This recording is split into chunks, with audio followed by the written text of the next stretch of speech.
Halo semuanya, perkenalkan nama saya Kristus Yosua Simangunsong. Di sini saya akan memberikan penyuluhan ya terkait korupsi. Pertama-tama, kita di sini harus melihat definisi dari korupsi itu sendiri. Korupsi berasal dari bahasa Latin corruptio yang bermakna busuk, rusak, menggoyahkan, memutar balik, penyogok, dan lain-lain. Nah, ini adalah hal-hal yang tidak baik ya. Nah, kalau menurut Jeremy Pop, korupsi itu melibatkan dua pihak, yaitu pihak pemerintah dan sektor swasta. Dan yang menjadi korbannya adalah rakyat sipil. Nah, selanjutnya kita mau lihat kenapa sih uh, orang itu melakukan korupsi gitu. Jadi menurut salah satu teori Donald R. Creasy, dia menyampaikan ada namanya fraud triangle theory.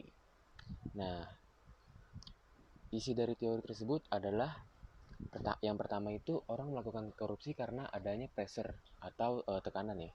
Jadi orang melakukan korupsi karena adanya tekanan hidup yang tinggi, seperti biaya hidup yang terlalu tinggi, terus dia harus memenuhi kebutuhan rumah tangga, sehingga dia merasa tertekan dan harus memenuhinya itu dengan melakukan tindakan korupsi.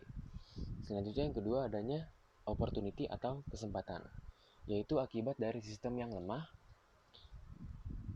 yang menyebabkan tindakan korupsi itu terjadi. Dan yang terakhir ada yang namanya rationalization, yaitu melakukan pembenaran atas apa yang dilakukannya. Nah, kira-kira ketiga faktor tersebutlah yang bisa menyebabkan korupsi itu terjadi. Kemudian apa saja jenis tindak pidana korupsi yang ada di Indonesia ini?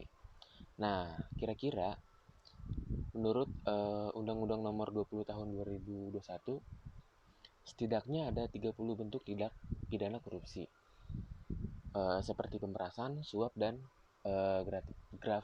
gratifikasi. Kemudian apa sih bedanya dari ketiga hal ini? Nah, yang pertama, penyuapan itu terjadi ketika penerima pemberi itu sama-sama aktif.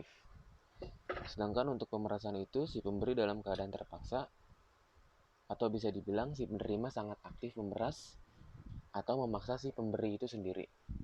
Lalu yang terakhir, gratifikasi, penerimanya yang pasif. Nah, kira-kira seperti itu bedanya. Lalu untuk sekarang kita akan membahas dampak dari korupsi itu sendiri terhadap negara kita ini. Nah, yang pertama kita bisa lihat dari segi ekonomi, korupsi itu akan menghambat pertumbuhan ekonomi. Lalu yang kedua ada menurunkan tingkat investasi, yakni ya orang-orang tidak akan mau berinvestasi ke negara yang tingkat korupsinya itu sangat tinggi. Lalu ada menambah beban transaksi, sarana prasarana yang tidak semestinya atau berkualitas rendah, dan yang terakhir meningkatkan ketimpalan dan kemiskinan. Dan kemudian dari segi budaya atau sosial itu sendiri nantinya masyarakat tidak akan percaya lagi terhadap pemerintah. Serta dampak lainnya yaitu menurunnya tingkat kebahagiaan dan dari masyarakat itu sendiri. Lalu selanjutnya ada pencegahan korupsi. Nah, sebenarnya yang kita butuhkan untuk mencegah korupsi itu sebenarnya ada 3. Yang pertama kita melakukan pencegahan terlebih dahulu. Jadi dari edukasi seperti yang sedang saya lakukan sekarang ini dan sebagainya. Kemudian dari sisi penindakan, dan yang terakhir peran serta masyarakat. Karena tentunya untuk memberantas korupsi dari Indonesia ini tidak hanya pemerintah yang berperan aktif, tapi masyarakat juga ikut serta berperan aktif. Lalu apa sih tujuan yang kita harapkan dari usaha-usaha yang sudah kita lakukan ini? Yang pasti sih kita ingin menghapus segala jenis bentuk korupsi ya, sehingga kita bisa menciptakan yang namanya good governance. Nah, harus dari mana kita memulai berperilaku anti korupsi? Nah, kita bisa memulainya dengan istilah 3M, yaitu mulai dari diri sendiri, selanjutnya mulai dari hal kecil, dan yang terakhir mulai saat ini. Nah, kira-kira seperti itu materi penyuluhan yang bisa saya sampaikan. Kurang lebihnya mohon maaf. Terima kasih.